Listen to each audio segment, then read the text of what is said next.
Hi, this is Attila16 and this is a video of Wargame Red Dragon. You said Ireland Battle there. This is the closed beta. Everything you see in there is subject to change. This is a replay of a battle I did. I think today what I'll do is I'll show you guys some replay of some games which I will qualify as proper games, because sometimes, since this is a beta and it's still kind of there's still a lot of balance to do, many people end up doing some very weird testing for balance purpose, and as a result of this, when you play a live game you end up having some weird results sometimes. So I selected 3 replays which hopefully I'll be able to show. And I think these replays are probably a good representation of the kind of action you will end up having into the final game. And it's it's a few games which are playing out well, and there's no abuse of any kind. So, or at least it's acceptable. Let's say. Strategically speaking, or tactically speaking, it's okay. So here I'm using the Chinese, so it's the same deck as the one we did cover the other day. And this is my army. I'm going for the right side. Now in this case, this seemed to be, it is destruction, so it's all about killing each other. And I had the right flank. My ally, that was a 2 versus 2, so my ally was dealing with the left and I was dealing with the right. The Chinese have those interesting chopper here, which are very good. Actually, it's that version, I think. Yeah, those choppers, they are really good against enemy chopper, very good range.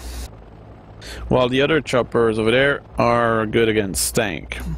So what you need to do at the beginning mostly, it's to try to grab as much territory as you can very early on.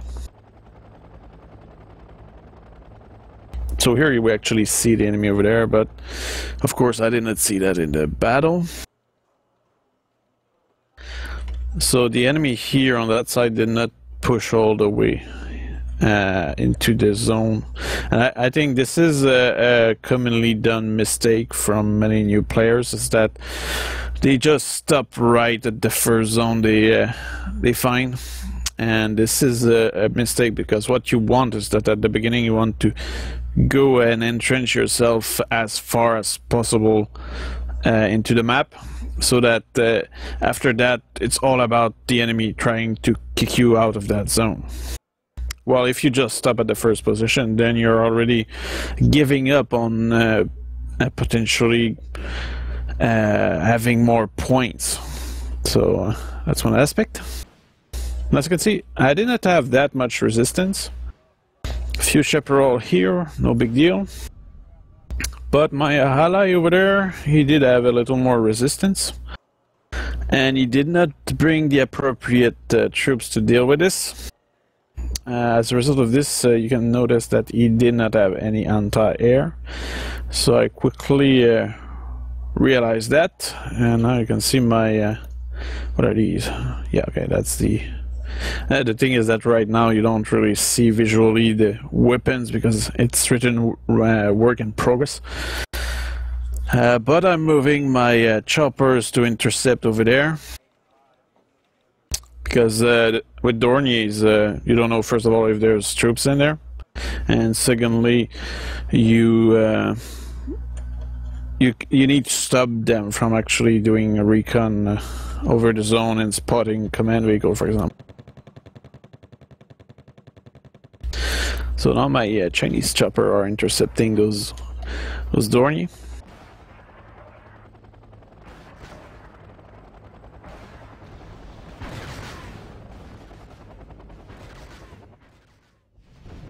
So I took care of that. I wasn't sure if the enemy actually had a visual on that command vehicle, but I gave the order of moving. I guess they did see it, because this is a marker of one of the enemy, so they did see the command vehicle. So good move to say to my ally to move his command vehicle. At that point, my ally only had some T-62, which were not even hidden or concealed in the forest. Fortunately, he moved them. He also did risk a command vehicle all the way here. That might have been very dangerous, because if the enemy had some ATGM units, they would have most likely killed the UAZ over there. Fortunately, they only had some Navy SEAL light riflemen. Light riflemen are ATGM, but very short range. Navy SEALs have grenade launcher. I'm not sure what's that's good for. I guess infantry and light vehicle. And here you can actually see the enemy trying to sneak around. Now, if you want to know what's the purpose of amphibious stuff, well, the Fudge just went through this territory unopposed. But fortunately, I did call a recon and spotted it. So I sent an Mi-24 to intercept.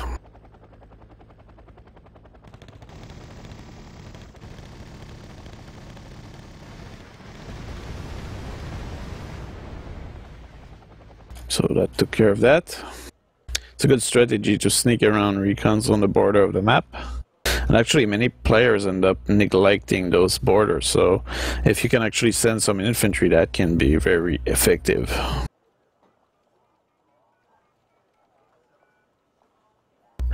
Now, we did have Delta, which was a good move on my part, and the enemy did not push further, which was a mistake. Now, I did skip on Alpha over there,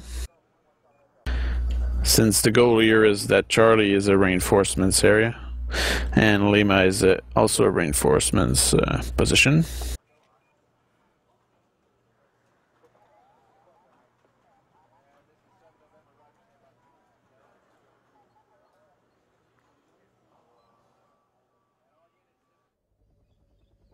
Now you have a unit here which that's some infantry, not sure which type, recon infantry in Vidra. That's actually a good unit, especially in this new version, because many new vehicles are actually light vehicles, so autocannon become much more useful.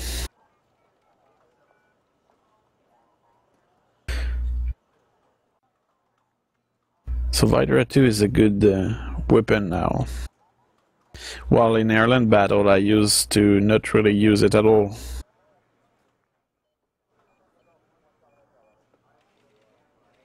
Now let's see what I was seeing.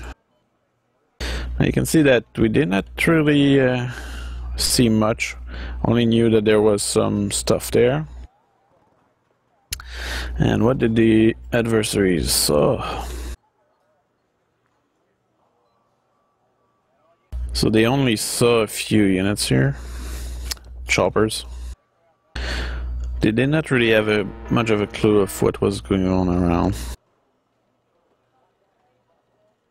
The line of sight really does play a big role in this game, because it's a lot about perception. If you see that the town is defended, no matter the amount of infantry in it, this is usually a good way to discourage the enemy to come in, even though you might have very few troops.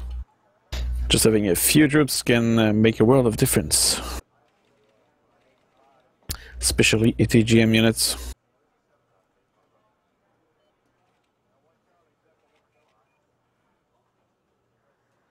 It's clear at this point that now they are reacting to the fact that this flank was completely empty, and my ally decided to scout ahead, which was a good move. And the thing is that I did not do that much, because I had to compensate for what we had lost on that side, or maybe not lost, but we did not have any, well, sufficient amount of troops to my liking to hold this zone. So I had to deploy a lot of troops all over the place. So that's why I could not necessarily build up a force sufficient to push forward. Well, here I'm using those Strela vehicle. These are actually very good at APC. They don't have much armor, but since they have a missile and Strela launcher, that's a good unit to have.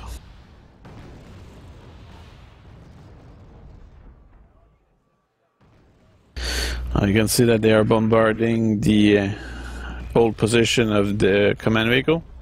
So even though there wasn't an immediate reaction to their knowledge of the presence of a command vehicle there, it took a while before they did bombard this place. But they did too late, because we moved it.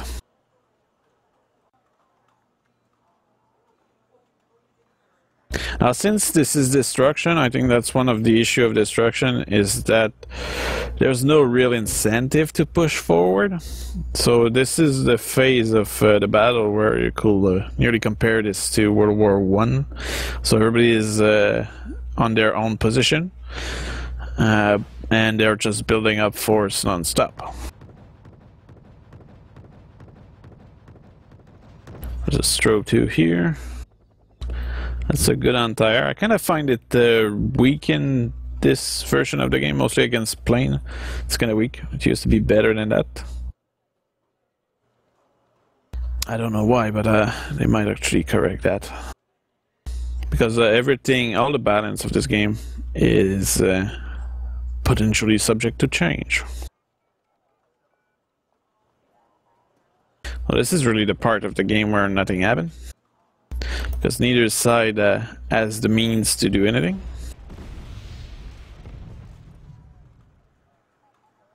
They were using mortar to try to destroy a command vehicle, which might have been here. You never know. Usually people, they put their command infantry into the buildings at the furthest building of the village. But in this case it was a UAZ, so very weak vehicle. But here I was doing some scouting, but these are not really scout, they're more like regular infantry, which are now being suppressed by one fudge. So I decided to pull them back very bravely.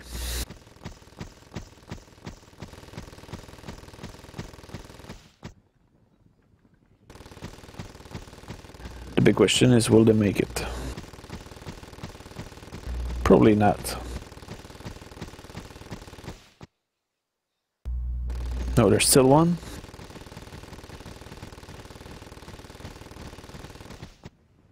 No, they did not make it. But I decided to react to that.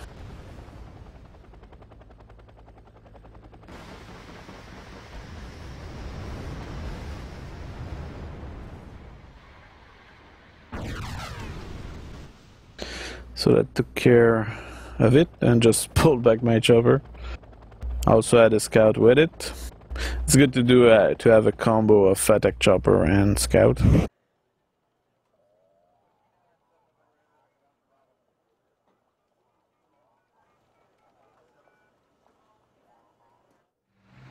So at that point we started to bring artillery to potentially well, change the situation of nothing moving.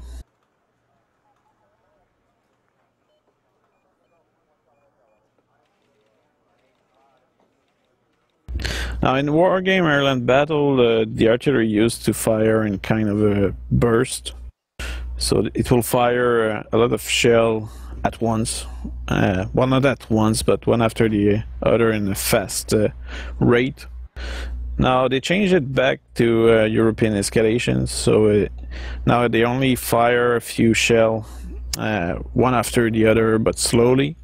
As a result of this, what happened is that you might actually be able to move your troops away from a bombardment zone, which is an interesting thing.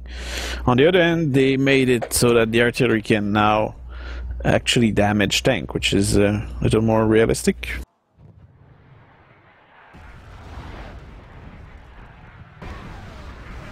For example, here, those rocket launcher vehicle just got blown up very quickly by artillery.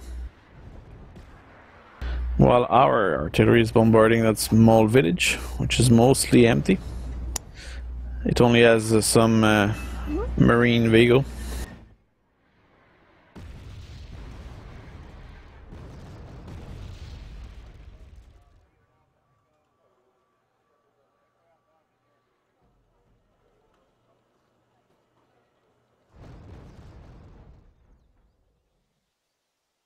Here I brought, this is a North Korean tank. Yeah, it is.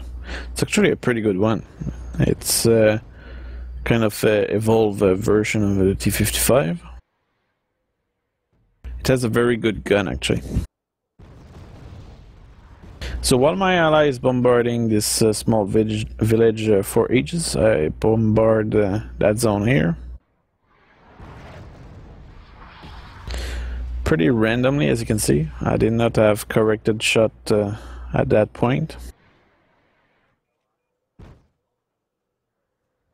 I kept some choppers over here, just in case the enemy will manage to sneak in some infantry, but that never happened, as far as I can remember.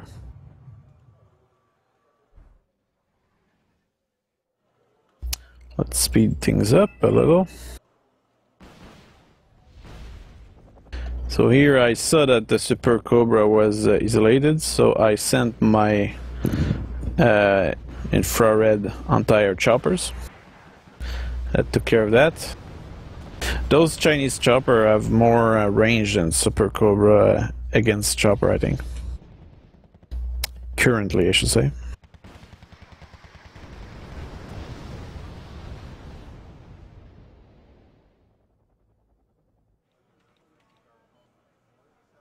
I can see that they're sending some Harriers to chase on my choppers effectively.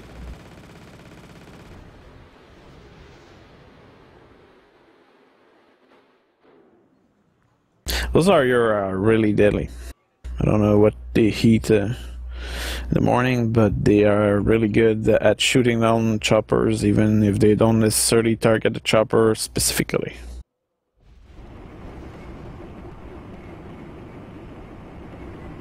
Some AMX-30 French tank, pretty good against anything which is not necessarily well armored. I was moving in one of my tank. Now, as you can see here, there's MVM with MK-19 bombarding my tank, and actually I think, yeah, they routed my tank with a grenade launcher. So you can see my tank all confused.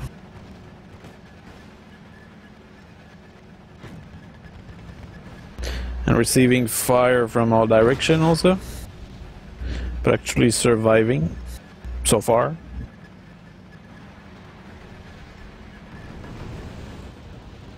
Well, I have some attack chopper that are suppressing the enemy troops over there. Here I'm wasting one, I believe.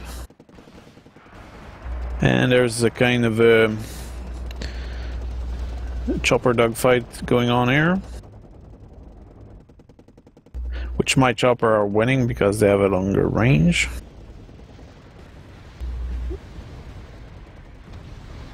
Well, here my artillery are killing that Humvee and the MX-30. My tank actually managed to survive, but barely, only one square of health remaining. I brought in some anti-air because of those Harriers. I can see all the line of flares. Okay, that's an F4 Phantom, which like to bounce off the mountain. Sadly, is skilled in not saving him from anti-air.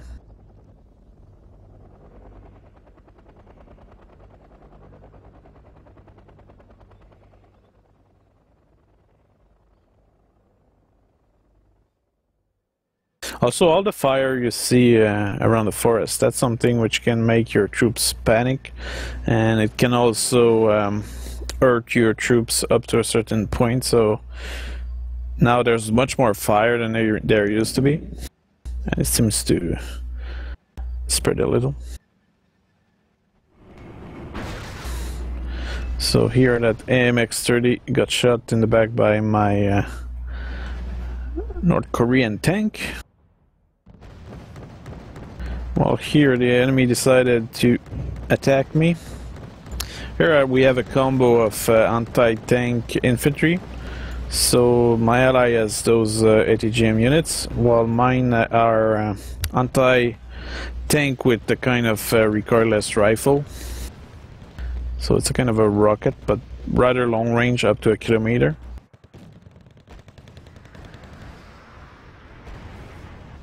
The precision on the other end seemed pretty bad. Actually, not that bad, 45%.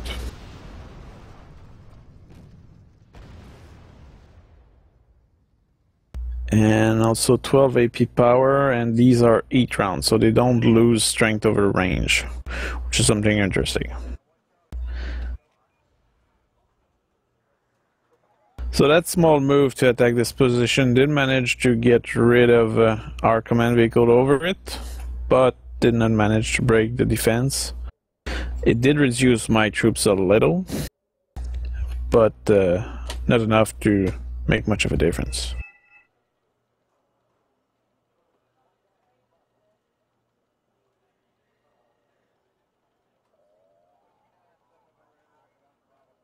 Well, here my ally decided to bring some anti-air Shilka. Yeah, my logistical chopper over here, which is keeping my good long-range anti-air filled up.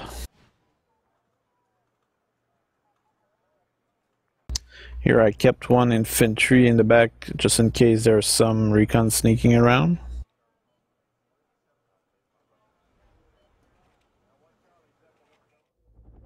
On that side, I was kind of expecting a potential chopper flanking maneuver, so I decided to deploy some good chopper anti-air with some recon here in case that there's infantry flanking in, as well as an Mi-24 in case we need to shoot at all this.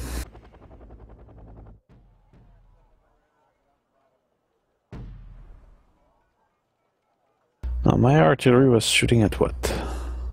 This is North Korean artillery, I think. Yep.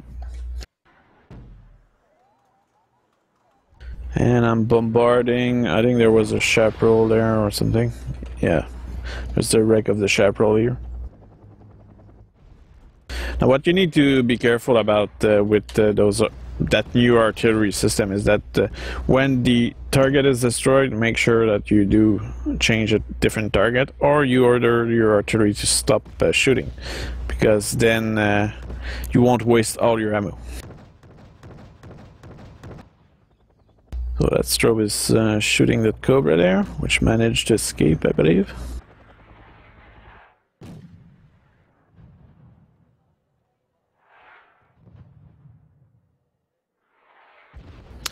You can see that they really don't like anti-air support, so they are bombarding the base.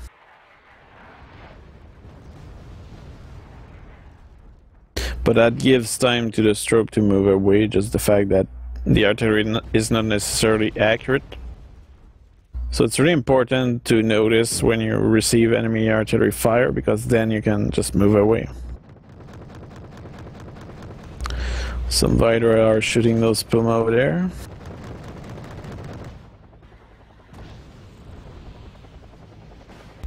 Some Tiger.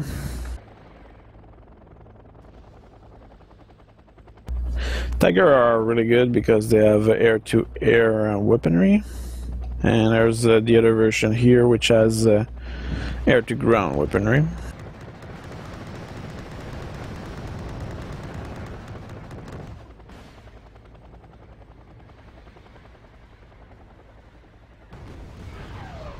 Now it's time for me to receive the artillery fire, which is stunning my troops. The artillery is really important now because of all the damage they can do. So you can stop an enemy from advancing just by preventively bombarding a forest that you know that you will come through. So that's an interesting aspect. Here you have a Leopard 2A4, very dangerous thing. He's shooting my tank, which I'm moving over there in the hope of perhaps taking out a few enemy units which will be unprotected. A few recons are moving in there. I don't think I saw them at that point.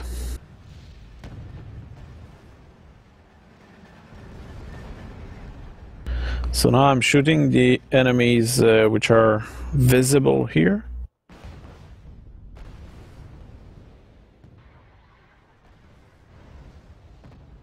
But by sending my tank over there, I'm reducing my defense here. But it did not really matter because Leopard 2A4 would have taken out my tank pretty easily. So this is a kind of a counterattack happening. And they are taking out my vehicle very quickly. Because I did not have any tank up to the task of destroying a Leopard 2A4. I think that's one thing which is interesting in 4v4 is that you can have a very powerful single unit and you can end up doing a very good job with it and inflicting a lot of damage. While if you play in a 10 versus 10, the risk of those units is usually too high.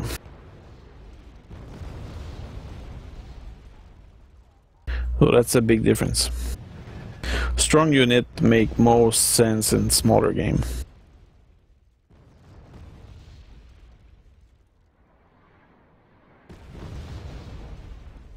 Well, that's my ally receiving a lot of fire.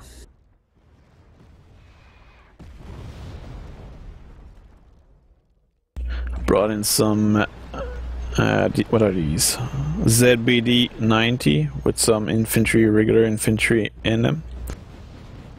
Now what's interesting about that troop transport is the autocannon that make it appropriate to deal with light armored vehicle as well as chopper and infantry.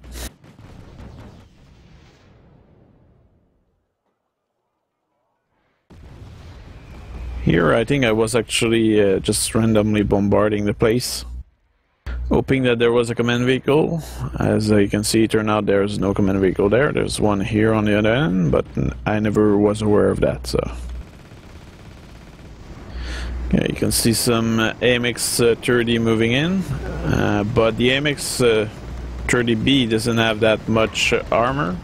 So as a result of this, they were exposing their flank to my a vehicle with autocannon here, so they did destroy them.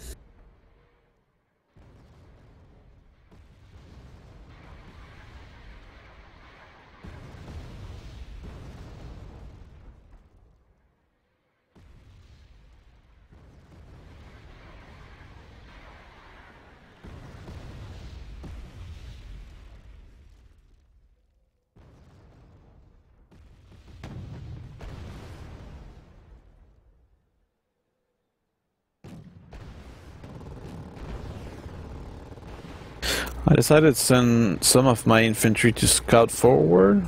As a result of this, my VTT 323 did manage to take a few shots at those leopards. While here I took a risk with my Mi-24, lost a few. Actually lost one so far. But the enemy had the Crotal in good French, which ran out of ammo very quickly. So I guess that's something to be aware of with the Crotal.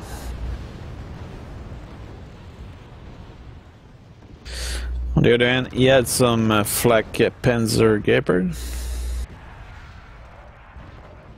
And you can see that at this point he's probably not confident enough to push forward, and probably doesn't know everything I have in the back, which wasn't that much. Yeah, but that's right. I had those APC with the autocannon, which were good enough to destroy different vehicles. I can actually see those Gepard getting shot at by autocannons.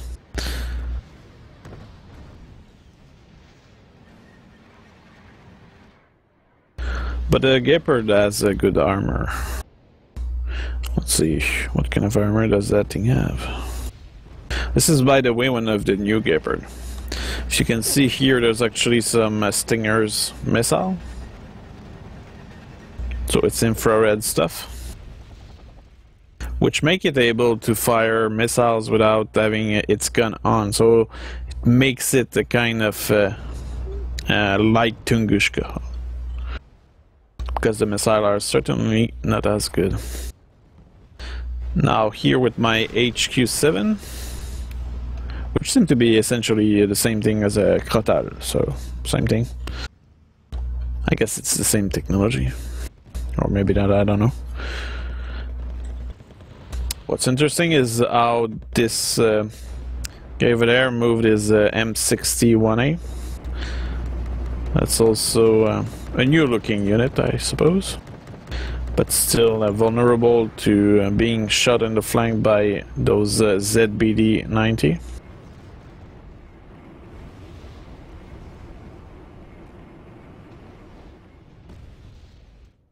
So he did manage to bring his troops over there, and I was unprepared for that.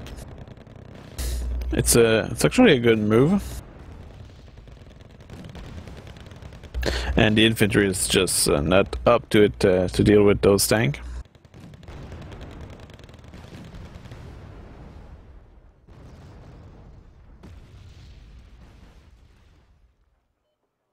What's interesting in what's going on is that most of my fight is actually happening over here now, and this is not even an objective. Brought in my anti-tank Chinese chopper, but the enemy ended up hiding himself into the forest pretty quickly.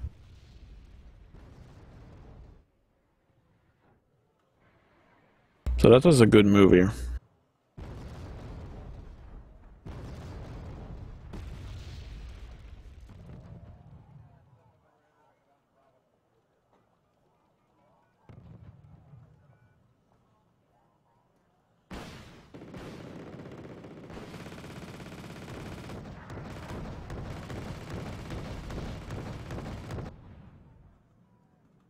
You can see that Harrier just flew through all our defense over here.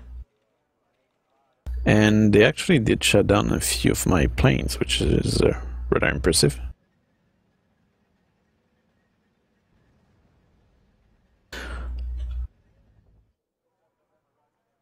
I brought more HQ7, which seemed to be one of the best anti-air unit the Chinese have.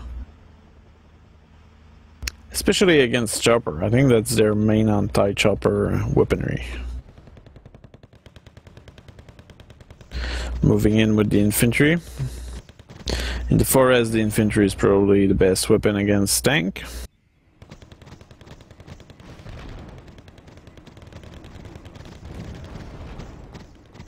Now this is blue and red because they are concealed, but if I click hide the HUD, you'll see the unit without the mask.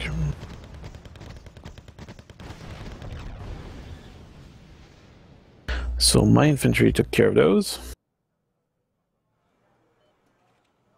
Oh, here I actually did, I think that's worth posing. Here, I don't know what got into me, but I decided to make a big cluster bomb attack on the center, which I knew was probably a bad idea, but I just did random bombing all over the place. Now, first of all, that was destruction, so it's a bad idea to send your plane into untested territory. And secondly, the way I did it, as you can see, it's a long file of planes. and that's really not the way to do it. So I should have probably called them all at once. This way they would have been very close to each other. Secondly, doing so will have divide the enemy fire between each, and will have probably given the time to most of them to get out of there. But instead I just send them to their death. So bombarding random stuff in vain. The enemy even brought in some F4. You can see them shoot down everything. So that was a terrible operation right there. And I think this is why this round was had the result that it had. Now the enemy decided to send a few chopper over here with the infantry in them. Sadly for him, my anti-air were able to damage them a little. But these choppers seem actually able to support some damage. So they can survive at least one hit, while the UE doesn't survive more than one. So that was an interesting air operation going on there. And my few force in there were overwhelmed by the number.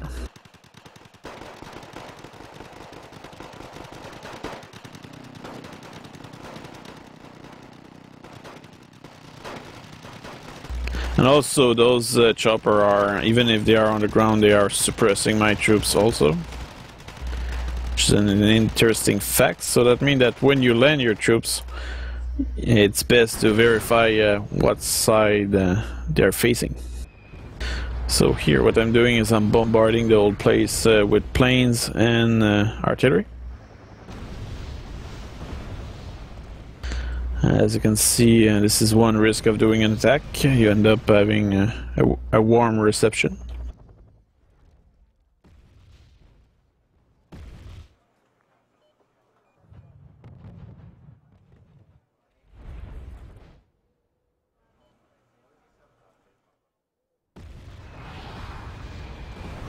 So a lot of bombardment going on here, but at that point my ally has some good troops, but I don't.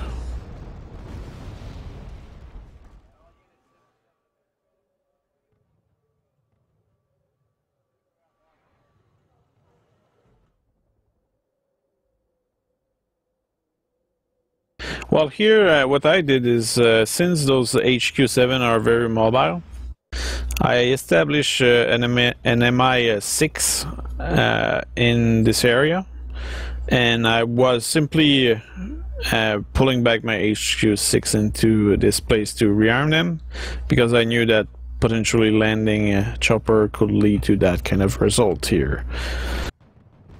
So I took no chance and just put them over here. Since those anti-air are fast, just pull back, then send them back in when needed. Here I have that North Korean fudge, which has a Milan on top. Well, it's not a Milan, but I'm not sure if this will remain like that. But anyway, this is a proper recon with a grenade launcher. It's kind of practical to suppress the enemy infantry when you spot them. Now, as you can see here, I have some more HQ7. So I was moving them into the forest over there to intercept the enemy choppers. And when they were empty, I sent them back here and replaced them with the other ones, which were right there.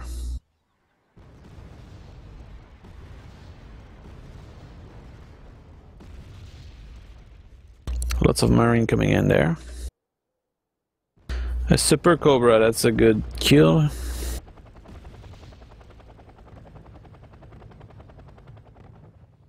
So when I saw that there was this Cobra which was exposed, I moved my HQ7 to shoot it.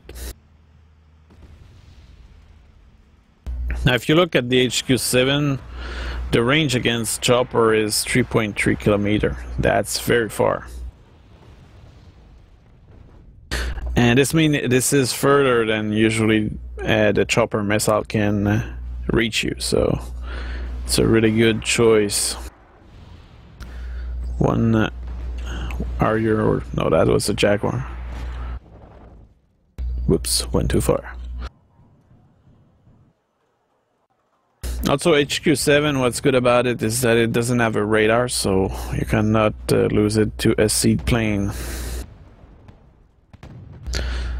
The range against the aircraft is not that bad either. It's 2.6 kilometer, which is okay actually. So that was a draw. Kind of a good round, pretty even in terms of score in my case.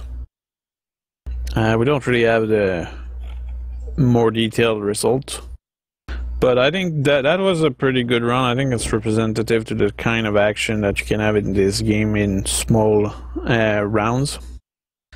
And now let's go with another one.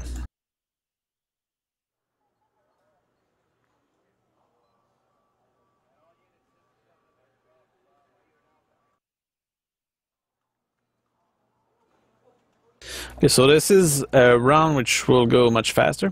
Apparently one of the guy left at the beginning. I had not noticed that.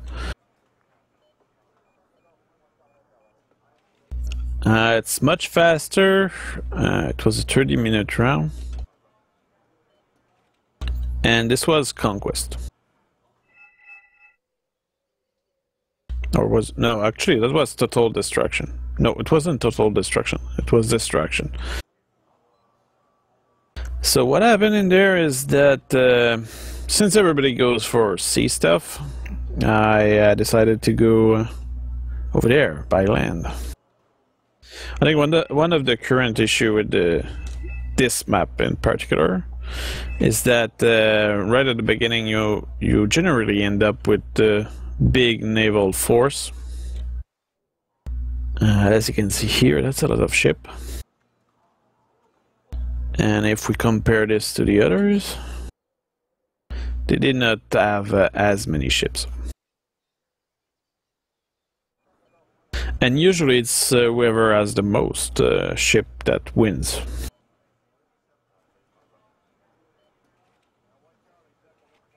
Now, another thing I did in my case, let's see what kind of deployment I'm having. So you see here, I just went with one command vehicle, VAB with flamethrower, and some Pura with Commando Marine, so French troops. I also called in two chopper with command infantry in them, and I sent them to Bravo and Alpha. So that's what we'll see in this replay. Because the thing is that if your fleet gets destroyed, which is something you don't really know at the beginning, well, by having command infantry, you can hide them in there, and they will need to either send choppers or infantry on the hills to actually clear out your command infantry. Now, since I did not really have much action on the ground at the beginning, let's see what kind of action we're having here. Now you can see that all the missiles get intercepted very quickly. It's kind of crazy how difficult it is for a missile to go through.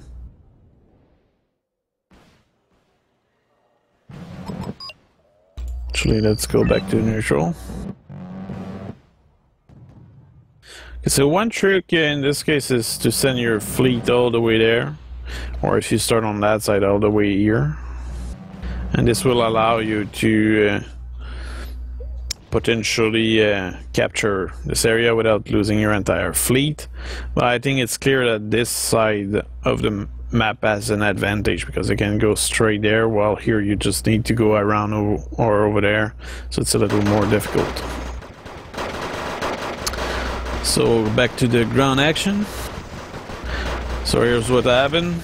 The enemy decided to send their troops to attack that position, but I had some elite Commando Marine holding the place, which were also transported in Puma chopper.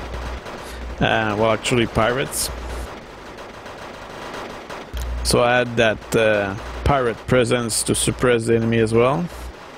Also called in a mirage strike on the enemy infantry, hoping to kill them much faster. And it did. You can see that only 3 guys survived the strike. What can be interesting here is my allies send some Riverine, which have a lot of machine gun, and some Hellfire missile, which are killing all the vehicles around the place. They're being chased on by Mi-24.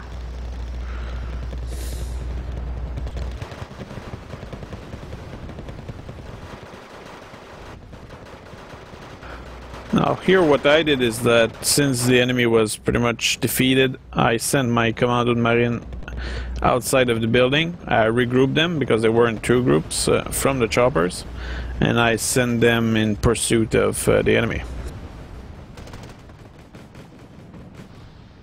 As you can see, very early on in this round, there's a lot of action going on. Well, here you can see, well, this ship is literally on land, but you can see that our fleet is really winning this fight significantly. And my impression is that it's mostly a question of having a large amount of cannons that win the fight.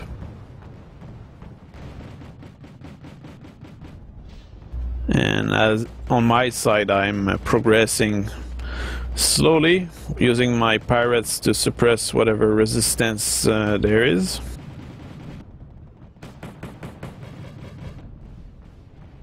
So just pushing forward slowly.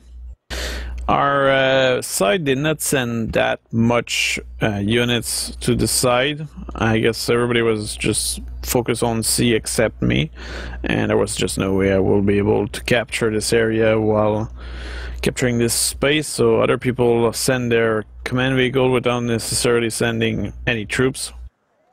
So over there will be a fight later on.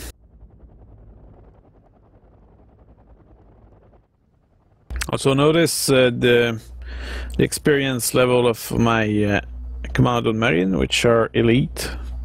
So these are elite troops in experience and also in style of combat, I guess, because the elite troops, which appear in red and the cards, well, they have a bonus and all of that kind of stuff. So at this point, the sea battle was won. No question about it. And I was progressing with my commandos over there, closely supporting them with pirates, which I divided into 4 groups because you want them to be less exposed to enemy anti-air fire, so you spread them out. The enemy did put a garrison in those buildings. They also did some blind fire with their Mi-35, which was a good move.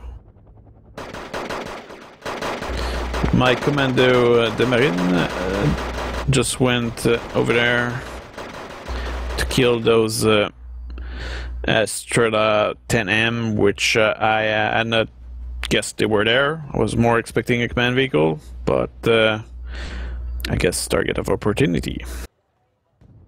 It was good luck. And also the Navy started to support the place from pretty far. You can see how far they are.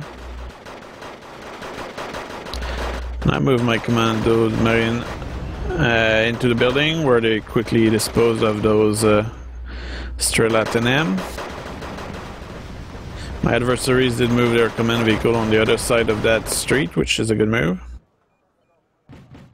Yeah, actually, the deck I'm using, it's not France, it's Eurocore, which is a mix of the French and the German. So I'm mostly using French stuff in this replay, or this battle. But toward the end I'm calling in some tank. It's mostly because the terrain was largely forest that I ended up using French stuff. So here I'm doing some flyby to shoot down those choppers. You can see how the Crusader takes forever to turn. It goes all the way into the enemy line before actually turning back to fight those Mi-35. Now you can see all the way over there the cruisers are capturing the zone.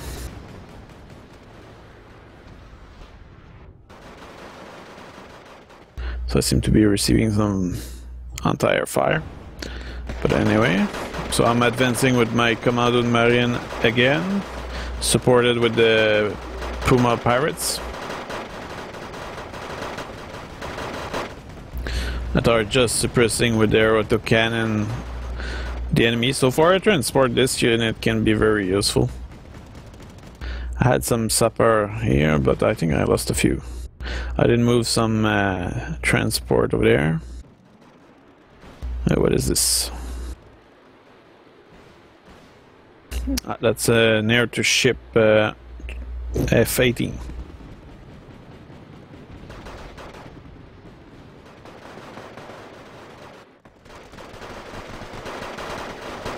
Now what I did here is that since my Commando Marine are actually good in CQB, I send them... Actually, are they? No, actually, I don't think that's right. No, they're not good in CQB, but they are an elite troop, so I send them into the building to clear it out. And I knew that they will still be supported by those pirates. I also brought in some VAB with flamethrower in it, so some sapper. And actually this is a Eurocore deck, and on top of that this is a pre-1980 deck, so this is an interesting deck because I think with the Eurocore you're able to have a pretty strong deck which has a large diversity of capacity and the number as well. Okay, here we kind of missed it a little, but I did kill two flamethrower T50 with my VAB. It was actually pretty good. At close range in the forest, those VAB can be very deadly to not too armored vehicle.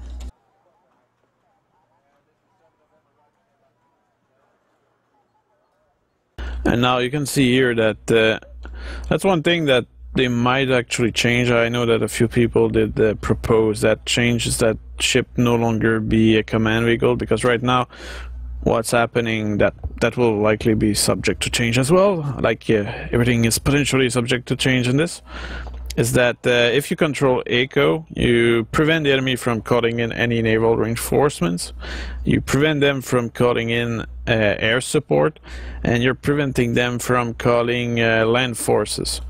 So having your ship just overwhelm the enemy in that zone, I think the cost is way too high, because you're just preventing him to call in 3 different elements to counter you, and they end up just being able to bring reinforcements from Foxtrot, so which can only be land units, and land units against ship don't stand a chance currently. So that's something which they will likely work on, because I think right now they're not it's not balanced, but it's pretty clear that they will consider the thing.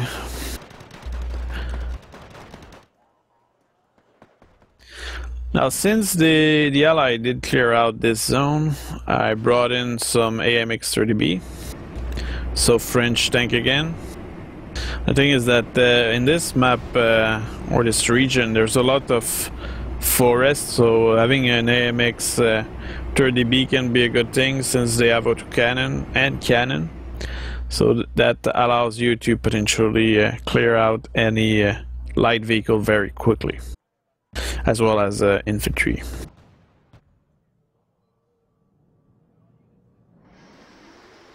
Okay, that's the Australian super amazing bomber.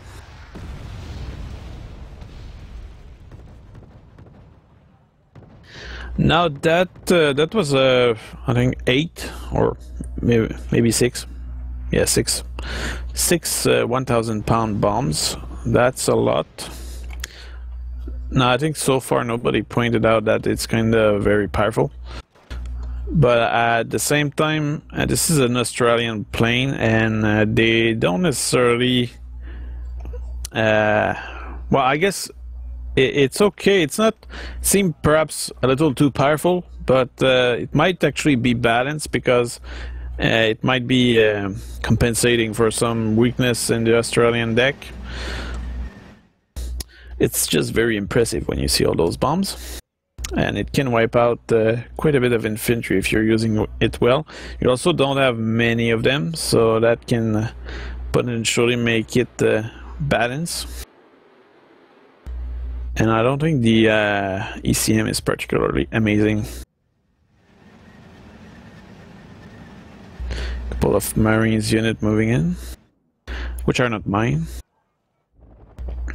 I'm only moving my AMX-30 to the action. And I'm also keeping my pirates very nearby.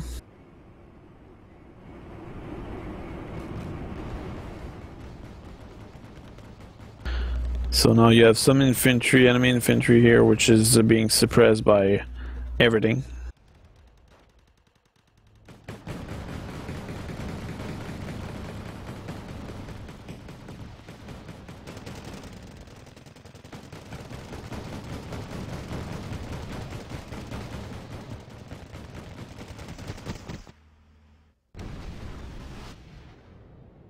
So that took care of the enemies in that zone.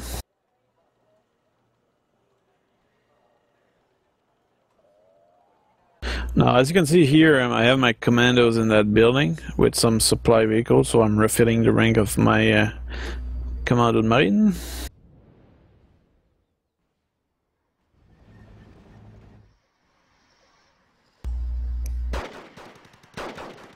Deploying a few VAB with flamethrower over there, which will likely get take care of those troops here.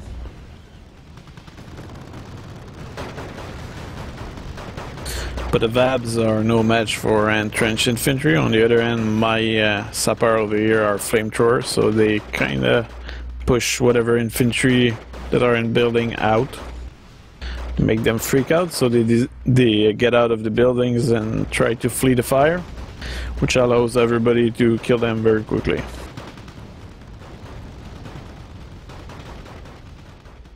As you can see, they did not last long outside of that compound. Now there's one enemy BMP still there.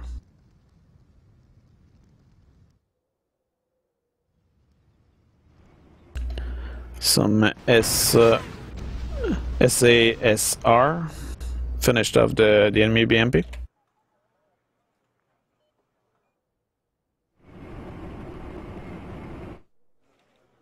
At that point, we did not really have much to conquer. The enemy did not have anything else they could call in because we just captured Foxtrot. So this, at that point, it's really just a long agony.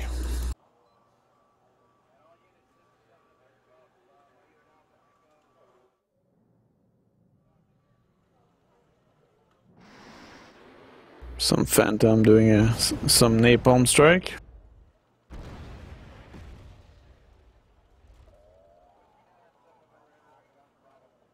Going to scout ahead with my Puma, which are there since the beginning.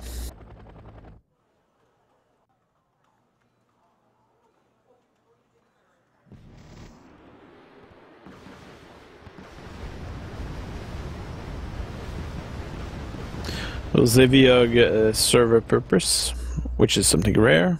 Not relying much on those hugs usually, because they can be good in some contexts, but most of the time they're just not doing anything particularly useful. In my case, might have to do with the way I'm using them. But okay, what is this? This is the APC, which has the autocannon.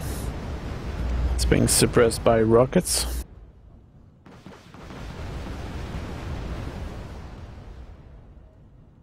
At that point, it's very clear that the enemy command vehicle is in that zone. Actually, here you can see some German Kaiser. Probably another great unit for that kind of environment with a lot of forest, because the Kaiser, if we check the stats, 10 round a minute with the cannon, and it has an auto cannon which allows it to be effective in a close quarter combat. So the Kaiser also has a good armor, so 12 front armor, which is okay.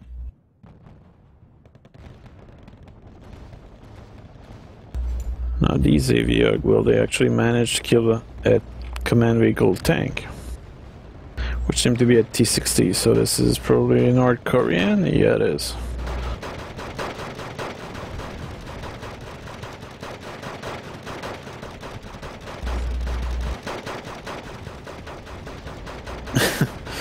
That's the power of 1,000 pound bombs. Kills everything around, including your allies.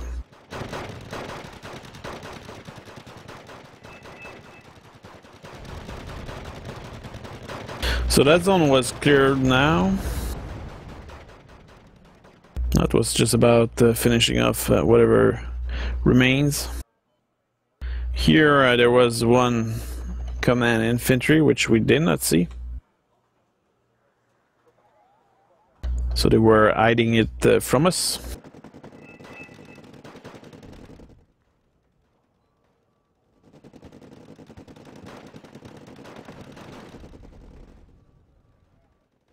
You have the Commando and Marine, which are running all over the place now, trying to find the enemies. This is pretty much the last offensive they'll do. We'll secure that town over there because I knew there was some enemies.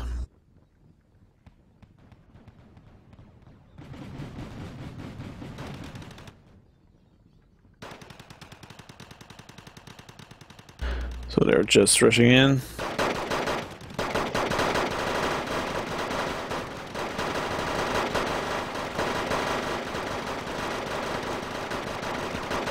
There's actually two groups of units in there.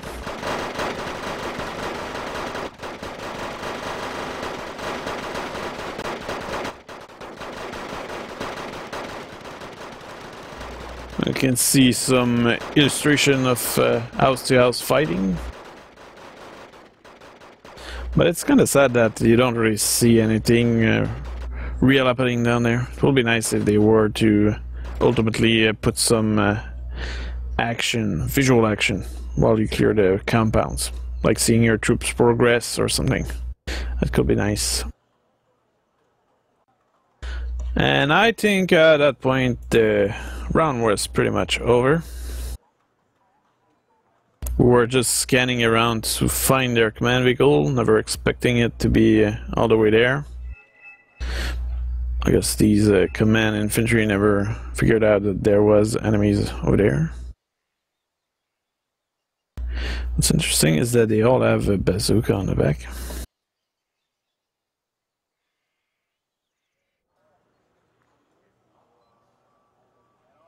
So that's what a map filled with NATO looked like. But I guess we can stop this replay now. And see... Okay, well sadly we don't see how well either side did. But this was a round which was very one-sided, as you might imagine. Okay, so this is another replay. This one is kind of nice because this is this other map, and the enemy team was extremely aggressive.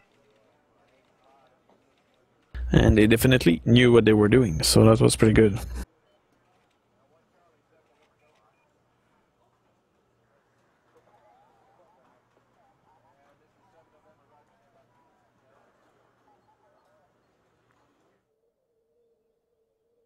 So what did I do? Okay, so what we're seeing right now is the adversary, which were NATO, and I was with the Pact.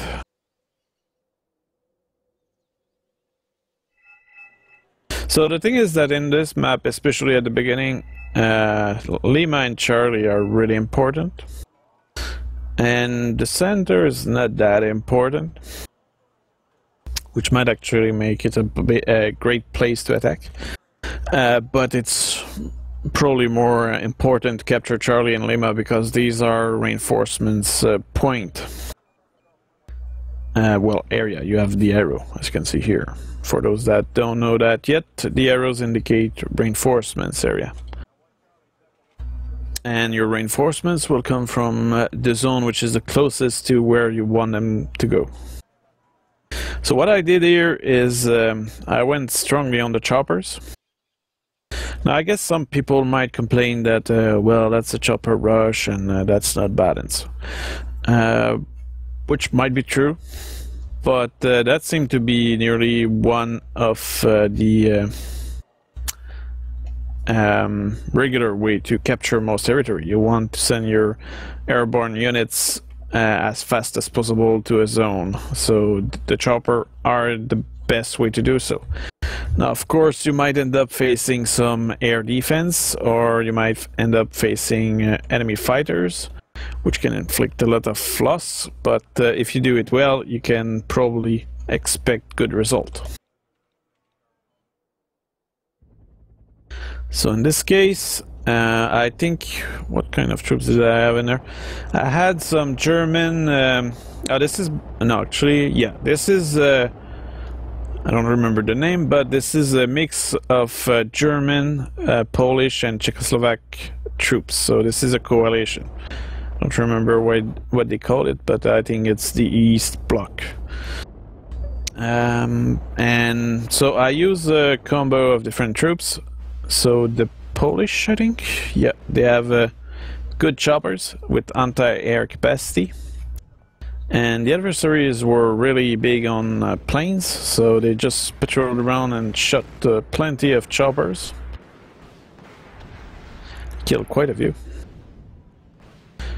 But I guess they did not expect the size of defensive. Here I did a mistake, but whatever. So at the beginning, when you do a chopper rush, you want to impose air superiority. And those Mi-2 URS are actually pretty good for that purpose. I also have those Sokol, which are also really good.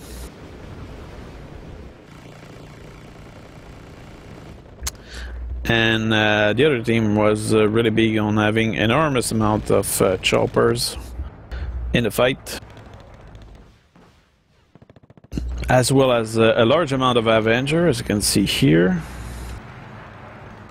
And these Avenger are all shooting at choppers. So right at the beginning, this is quite a fight. Now you can see Australian bomber completely exterminating the infantry offensive that was going there. So this is pretty much a big disaster for both sides. Here I still had my air-to-air choppers moving in to kill those Cobras over there. These are Cobras which are specialized with rockets. So that's an interesting thing to notice. Also had a lot of Avenger over there. Now the good news is that we did manage to bring command infantry units in the wood, well, in the buildings. As a result of this, we were able to call in some tank, as well as some anti-air.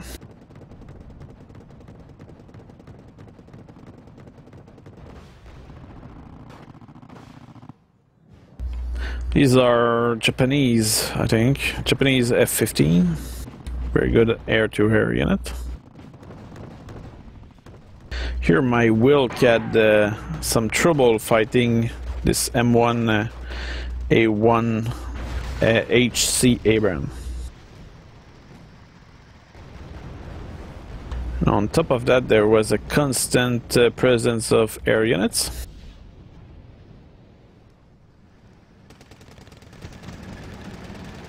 Some T-60, probably North Korean.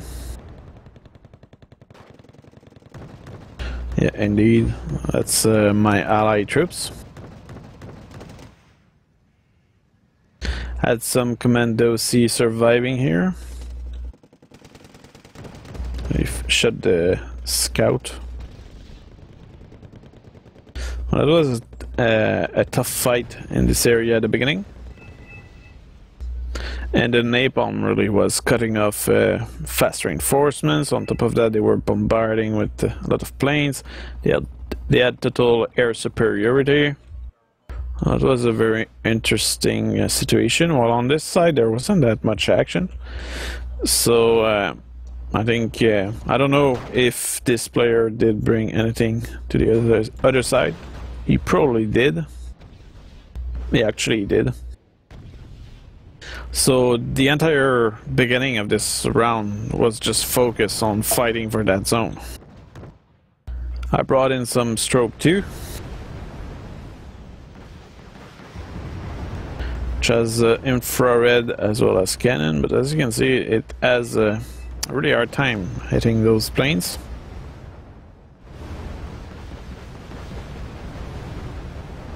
Against chopper, it's a little better.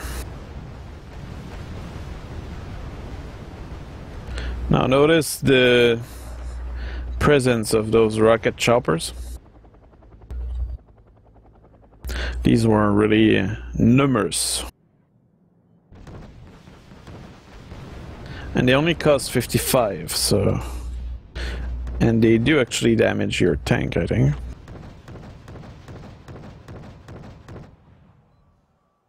The strategy the other team did use here was really to overwhelm the defense, so there was a constant presence of planes. But since they were constantly there, we had a hard time keeping up in terms of number of defense. Also, most of these planes have good ECM, so up to a certain point, it's very likely that those fighters were a good mean to get rid of our ammo so that the chopper will do the job without sacrificing that many worthwhile units.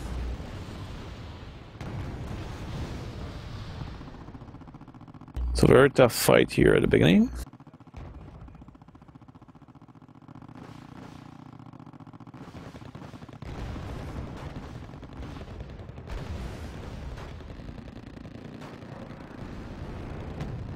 And a constant flow of napalm strike on the spawn position, as well as a lot of transport chopper coming in. Now this is Conquest, so the amount of loss you have doesn't matter much. Notice how the F-15 did a strike on the strut over there. My impression is that really the core strategy around their approach to this battle was to make us waste our anti-air ammo, so that the chopper will bring reinforcements. On top of that, they kept dropping in napalm.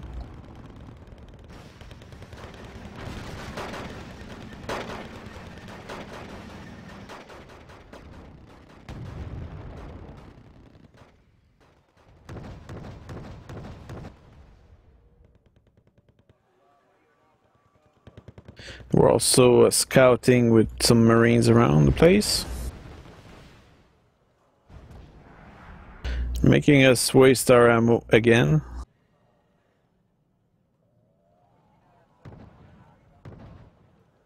Because those fighters have good ECM. They have an exceptional ECM of 40%. So any anti-air which might not be particularly amazing, like the light one we were calling in, they were simply unable to hit those planes. As a result of this, they wasted most of their ammo on those fighters instead of potentially targeting stuff they could kill. And you can really see how the whole place was burned down. Same here with the village. Completely destroyed. And doing air-to-ground attack with the F-16.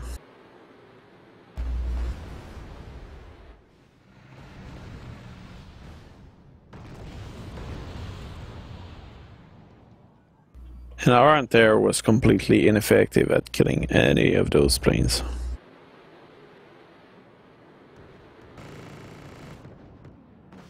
While anything which was flying, they were shutting it down.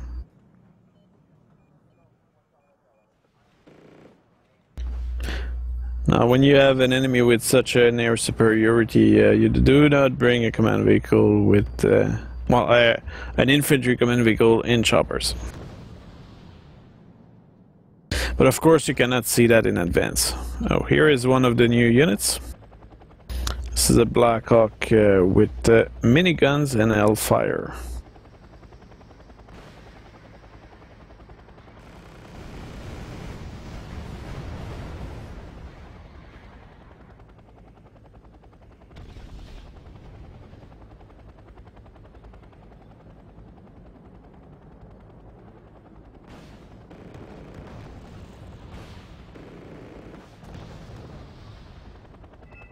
Wish you could put the infantry in there.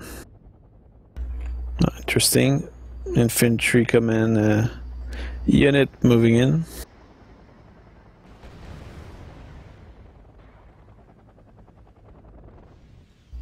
With all the napalm here, there's no way anybody could see them. And our strata here were out of ammo. Now here you have another of those Apache. Comanche, sorry. What am I talking about? Cobra, sorry. Brought in some planes with rockets to try to get rid of the Cobras around the place. What's interesting about that Cobra here is that this one has grenade launcher, this is a recon, and it has rocket. How much does that cost? It costs 55. So this is actually a very interesting unit to use. It's a good find that they did. Because since this is a recon unit, you end up being able to spot stuff very quickly, including infantry. With a grenade launcher, you can stun or destroy whatever is around and make them ineffective at shooting you back. Since it's not that expensive of a chopper, you can bring many of them to the fight. So I think this is an American chopper, so interesting unit to use. Oh, this Lav with tow launcher actually has amphibious capacity. That's an interesting thing. I haven't really done any amphibious deck, but if you were to specialize yourself in making an amphibious deck, that can actually end up being an interesting way to surprise the enemy, especially if you have a lot of diversity of units.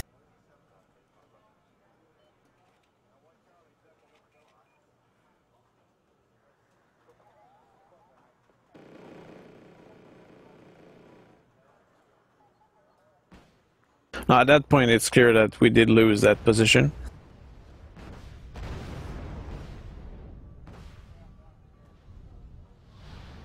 I think what we were really missing in this battle was any good heavy anti-air, because with that kind of firepower, we'll have been able to shoot them down instead of just constantly either eating them or not destroying them.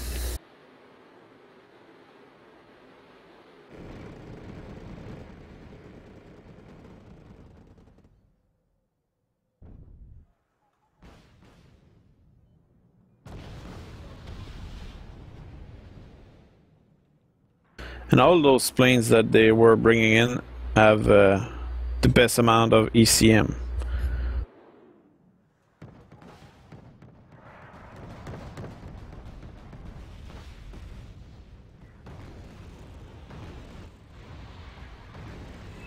With a lot of ATGM units in that zone.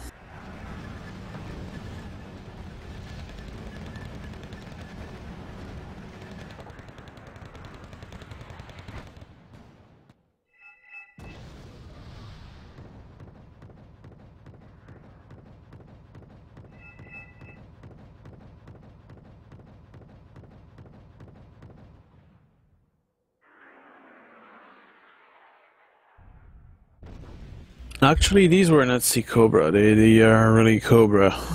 Sea Cobra has air to air. Well, these Cobra only have rockets, so it's really a unit which is specific.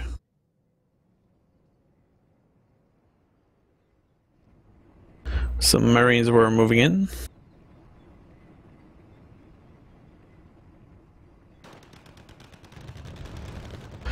That's funny how this guy has the bazooka misplaced.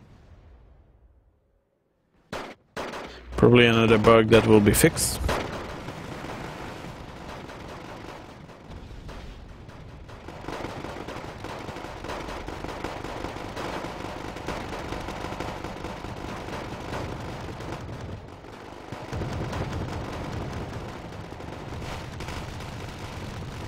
Okay, so that's what is that already? That's a Japanese APC. As you can see, it looked very similar to a Bradley.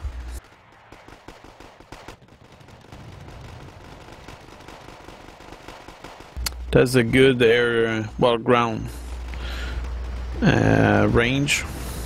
It's also pretty high caliber, so they managed to clear out the zone pretty quickly. Also helped with the Marines.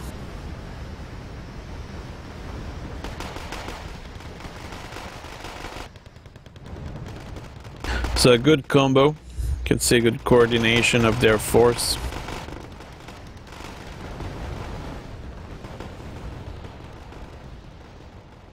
Well, here I had a BRDM Conquer shooting down those M18. That's an Hellcat, essentially. Very interesting use of those. I think that's also a Korean unit.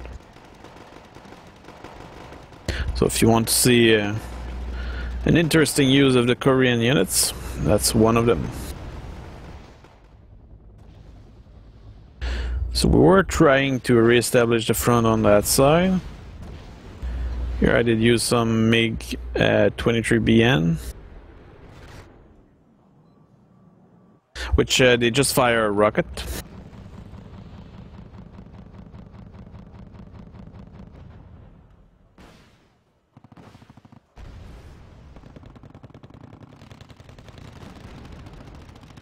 Let's see, does BTR actually beat M18? Probably not, but the infantry will.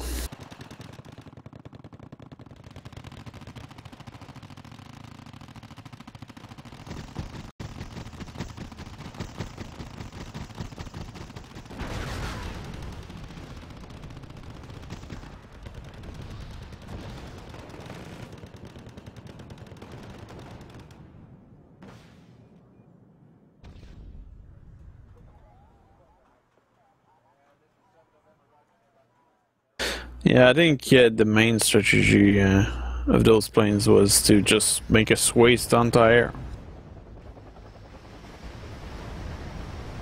So at that point, since my allies were losing the ground here, I brought some choppers. Had some good choppers in that deck. I will show you this deck after. Some Avengers here that are shooting down my good Mi-24D. Which are not that good, but they are practical when you need them. Some more World War II tank rushing in. That's actually a really good unit.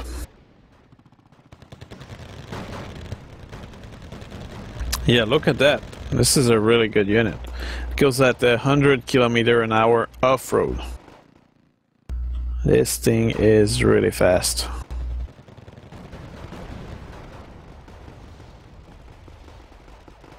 Yeah, I think that's probably a little too fast. I don't know how fast this thing should go, but normally tracked vehicle don't go above 70 km/h.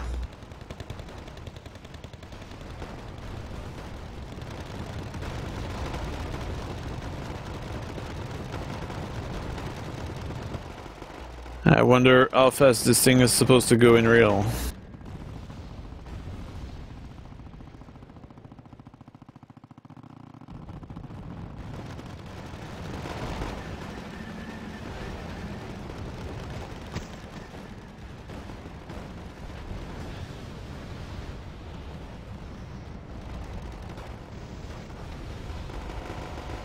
Had some more choppers here. These are Polish, I think. Yeah, Polish chopper. To support and suppress the enemy infantry. I brought some Commandosi, which are actually a very good unit. What's interesting is that now with the Mi-24, you're actually able to shoot down those Avenger before they can shoot you back. Which used to be a rare thing in airline battle.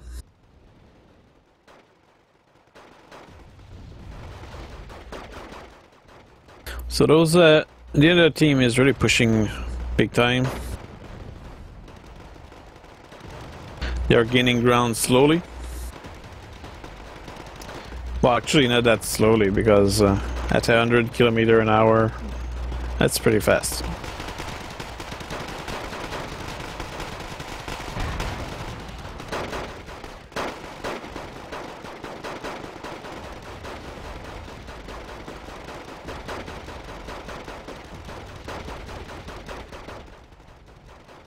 Well, they just call it an M18.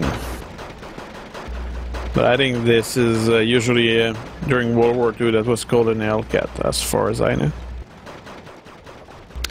See, it used to be a really fast tank, lightly armored, especially dedicated to flanking quickly the enemy and ambushing them with a pretty good gun.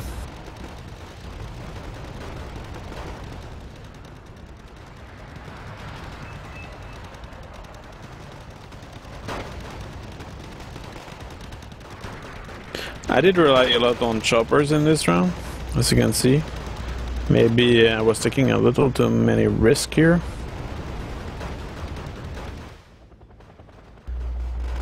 But again, this chopper, recon chopper, this one goes at 280 km an hour. Okay, that's not as fast as an Mi-24. Here there was a good move on the part of the enemy. They brought in some LAD Stingers, which shut down my Mi-24.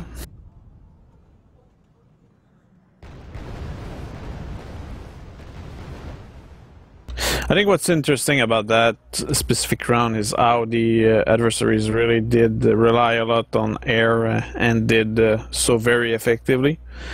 So they did a kind of combo with air units, strong air-to-air units, which were making us waste all the ammo of our anti-air. And on top of that, they had a lot of very inexpensive chopper and light vehicle that will simply be able to move quickly to a position and push us back.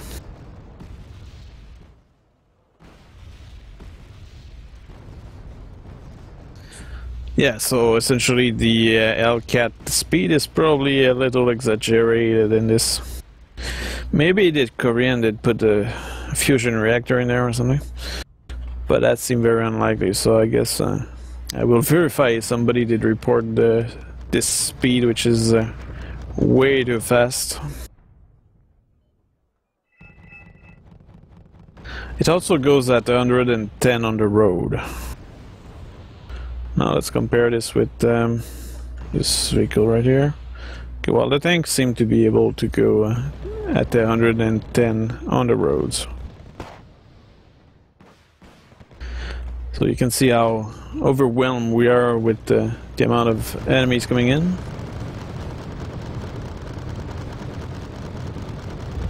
Those APC again.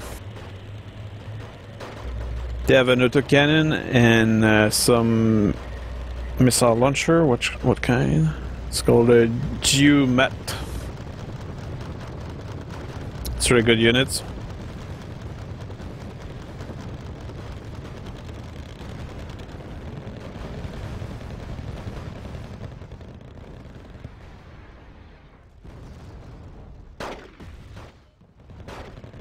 So far there wasn't any action on the right side. All the action happened here.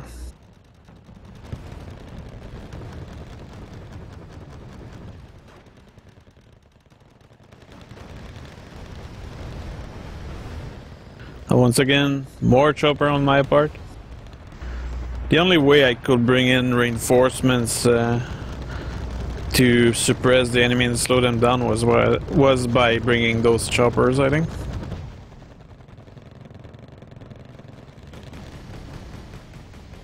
Here I was putting back some of my anti-air, while one of my Sokol was suppressing those marine transport. Had some Vidra with flamethrower coming in with autocannons. It was a good match for the kind of enemy we were facing, because a cannon against that many enemies will not have been necessarily that strong. Also, this seemed to be a Japanese deck, so they have a lot of light tank, which means that I probably will be able to get rid of them with autocannon at close range in that forest.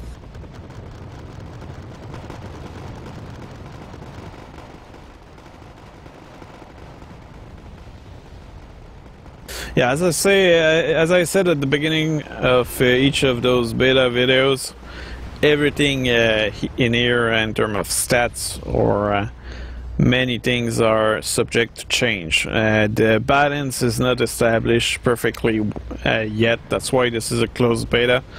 The objective of this beta is to give a chance to a couple of players to experiment the game, give feedback to the developers, and point out all the irregularities or everything which doesn't make any sense, so that when they actually come out with the pre-order beta or the release version of the game, that it's actually a solid experience, and that most of the imbalance will have been resolved for the most part.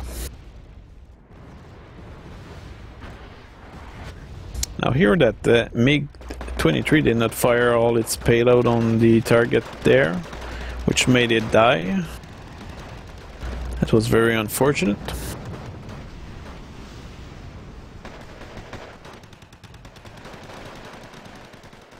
Well, here my flamethrower were establishing a flame wall, preventing the enemy from advancing anymore. For now. Well, on that side they did not move anymore. For the moment.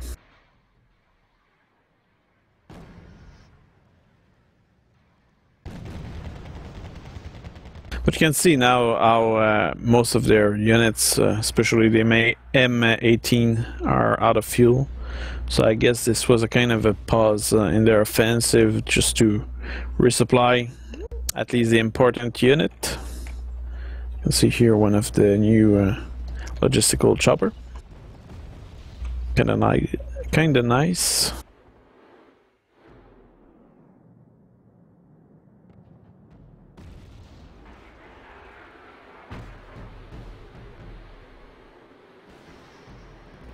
Napalm strike.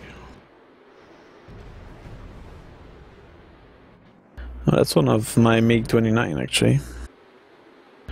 That's an East German MiG-29. Okay. Yeah, some pilots are kinda crazy sometimes. Never underestimate the skill of a MiG-29 pilot. You can go into hell and back.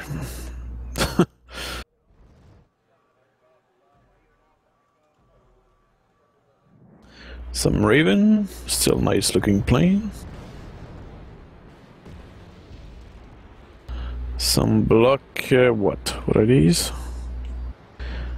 F-16C block 50-52. I think that's actually a new plane.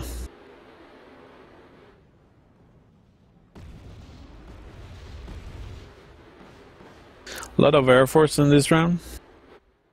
Actually, I think there wasn't a single moment without planes in the air.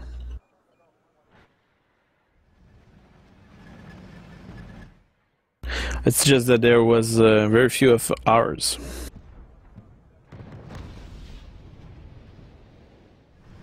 My Vidra are moving forward slowly, but they're actually good enough to kill those tanks.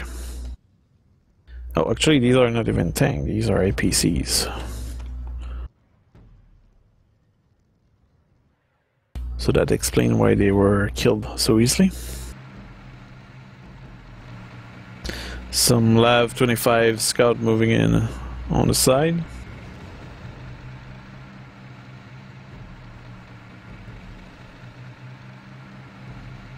Yeah, I think that's why I'm actually showing this around, because first of all, I did not win it. Our team did not win at all. We were pretty much crushed. In this case, it was rather progressive, but I think the deck that my adversary were using was really interesting and really, well, water explosion there. What was really good, and the way they play was really effective. So that's why I think this is definitely a round worth showing. Because their approach was really effective, and I saw a different approach during this closed beta, and there is some approach which are really cheap, but I think this one, I think that's the way to do it. It's really a fun way to win, and I think it's a lot about risk, and it's a lot about using the right troops in the right context, and I think they really did well. And they did use many subtle but good strategies. So, for example, the fact of making us waste anti-air missile with their fighters. So I think this is a good example of how a well-coordinated, well-planned strategy can work in this game. And I think what's fun about Wargame is all the capacity to shape your army toward the style you want. And with the sometime unexpected result, which nobody ever saw coming. So I think that's the strength of this series of game, and I think this replay illustrates that.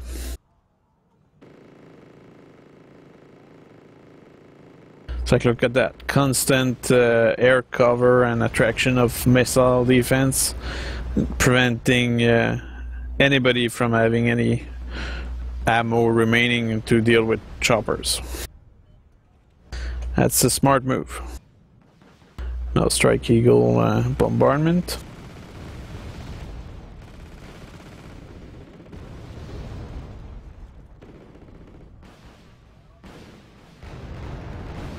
And if we look at the kind of troops they were using here, so some Bradley, Abrams, still those rocket recon, some Japanese, actually are these Japanese? Yeah, Japanese Leopard.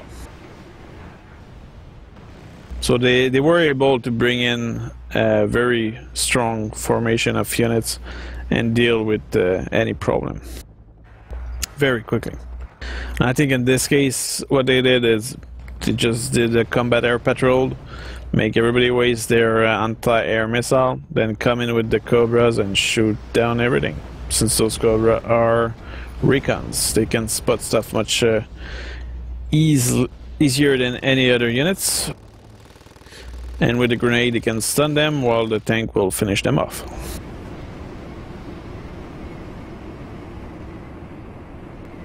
So very well coordinated attack there.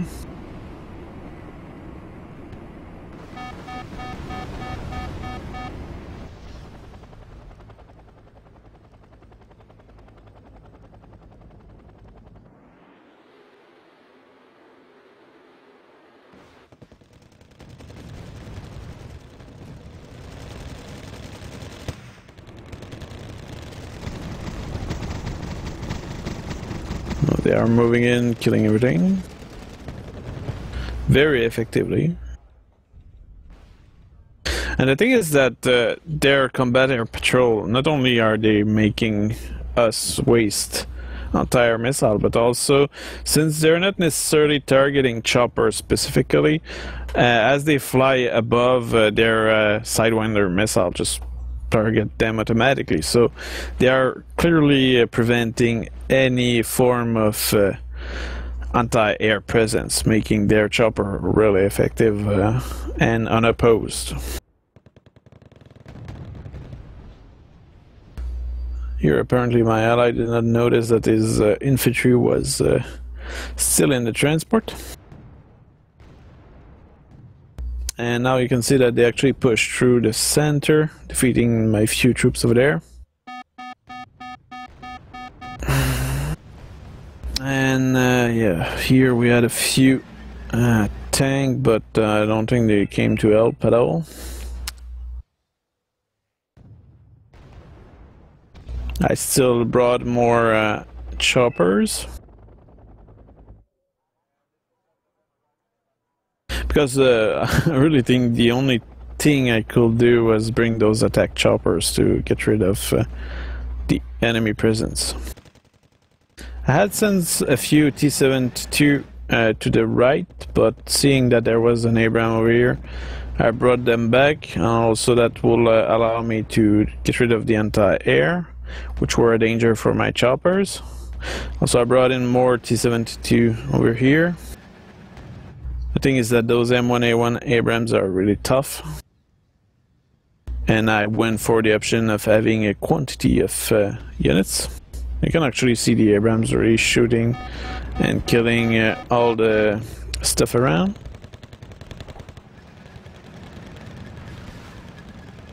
I think here my T-72 were a little confused when it comes to targeting something, and you can see how the Abrams get rid of them very quickly.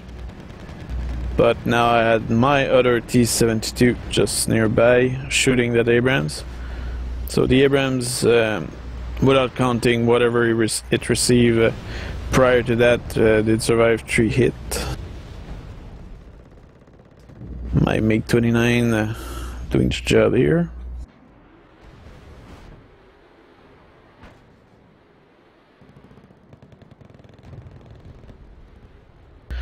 And MiG-29 did manage to shut down one plane. The MiG-29 is actually much more maneuverable than most fighters.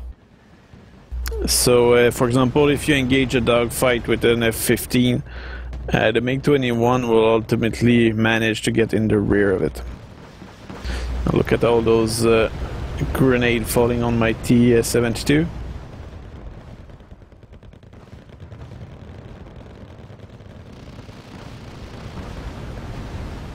And more of those Recon Cobra over there. So you can see that was a pretty good game. Now in my case I did 4,000 and lost 5,000. And as you might remember from all my previous live stream, it's pretty rare that I'm in the negative, but I think in this case they really had a good deck to maintain superiority over our team. And I think they did play really well. So that was a good game. And now I'll just show you the deck that I use in this battle.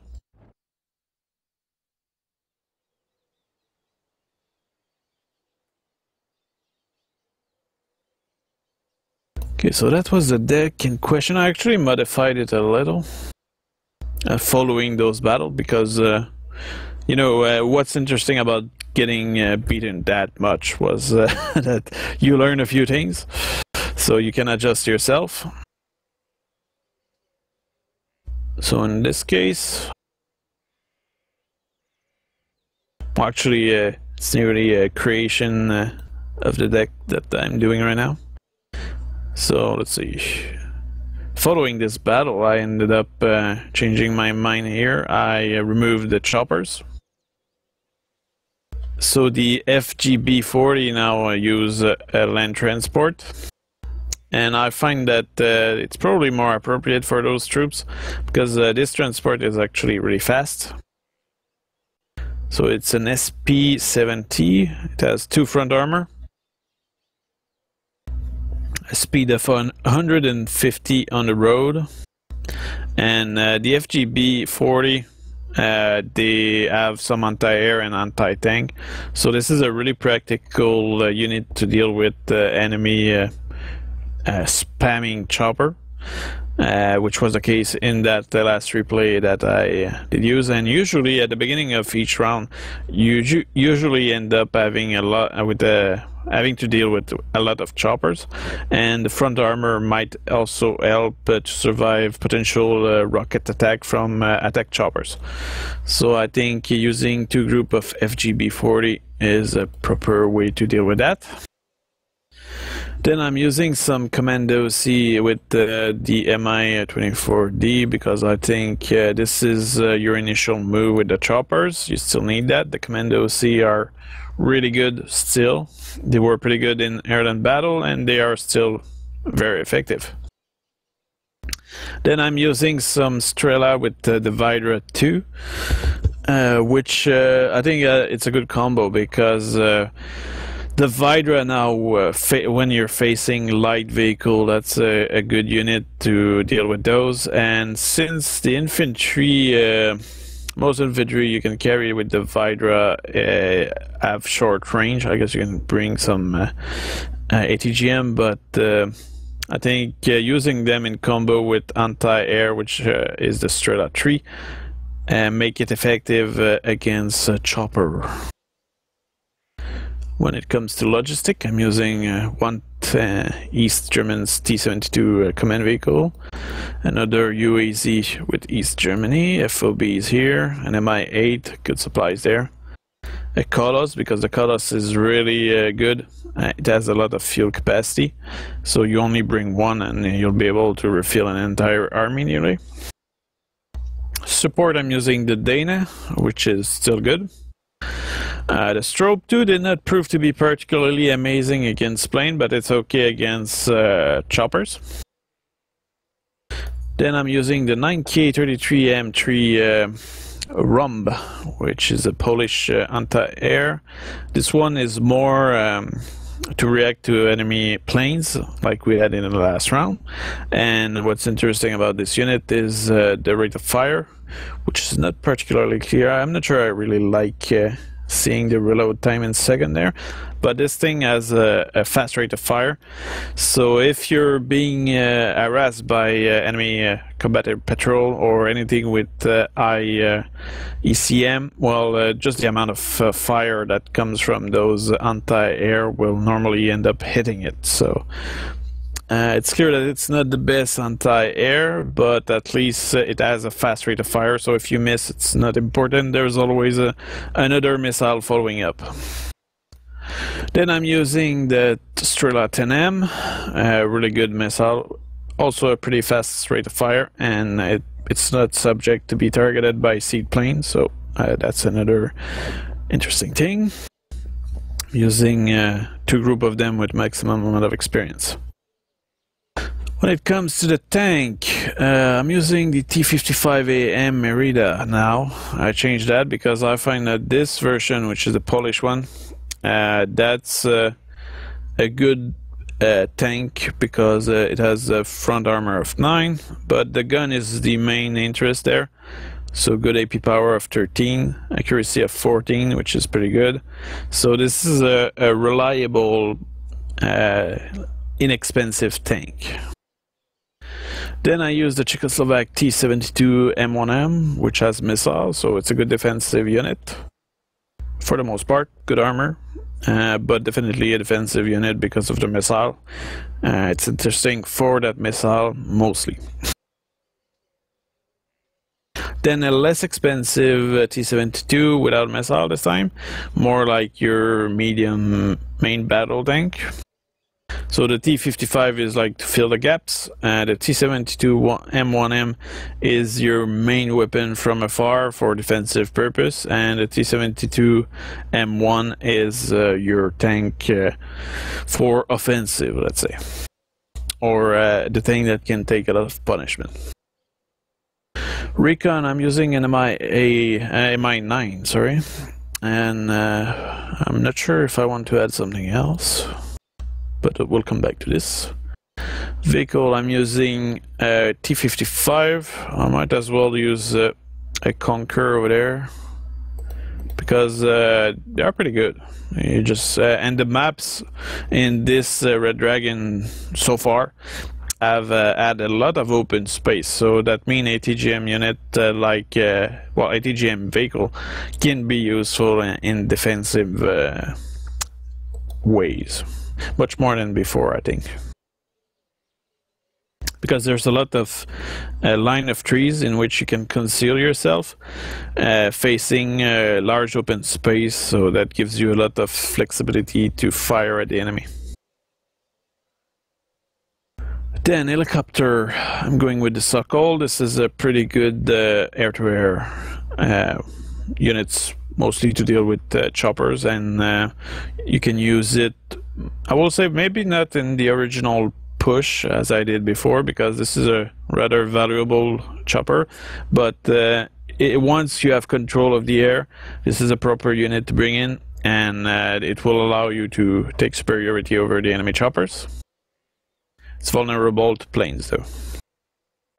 Then I decided to go with the Mi-35 instead of the Mi-24 and 35, because this one has a better gun, and the thing is that the Mi-24W and Mi-35 use the Yak-B cannon, but in airland battle it used to have a bonus, a longer range against choppers, but it's no longer the case.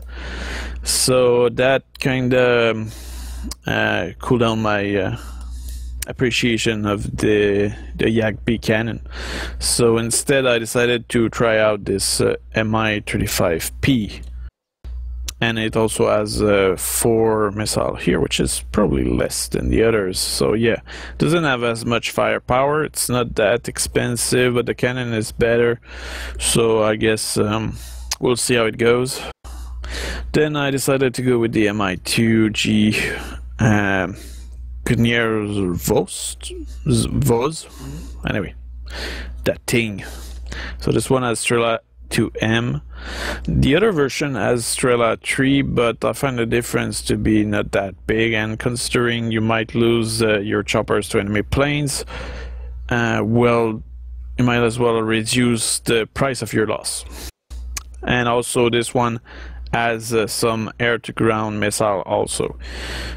So that can be a useful tool against ground unit as well.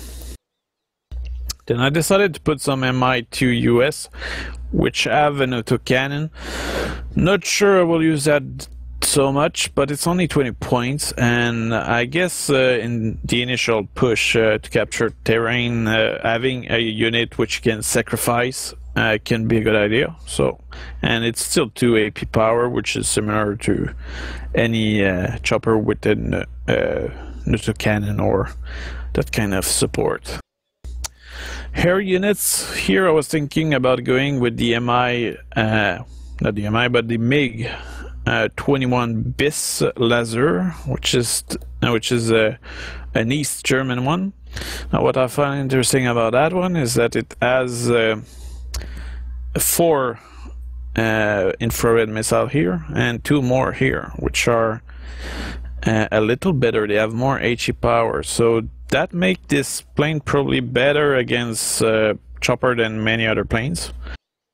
And so you can make them patrol, and you will likely be able to get rid of a lot of the enemy chopper which might be coming your way.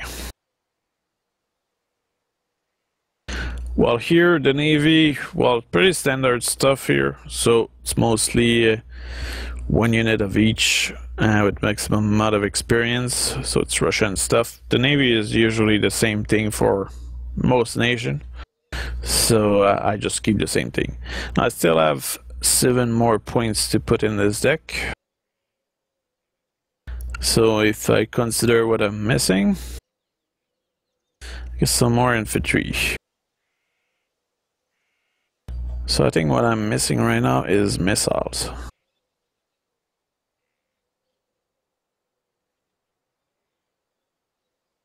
I will choose some missile with good range, hopefully.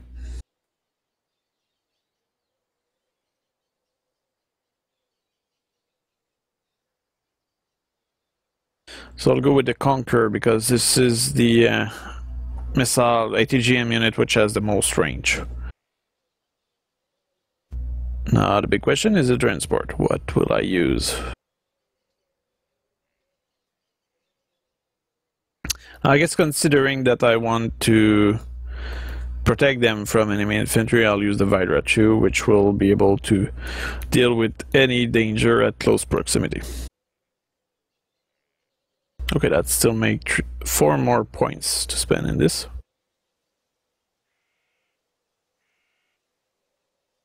I guess I mostly have planes which are good against chopper and planes. Not so much planes, but mostly choppers. But I will need air-to-ground capacity.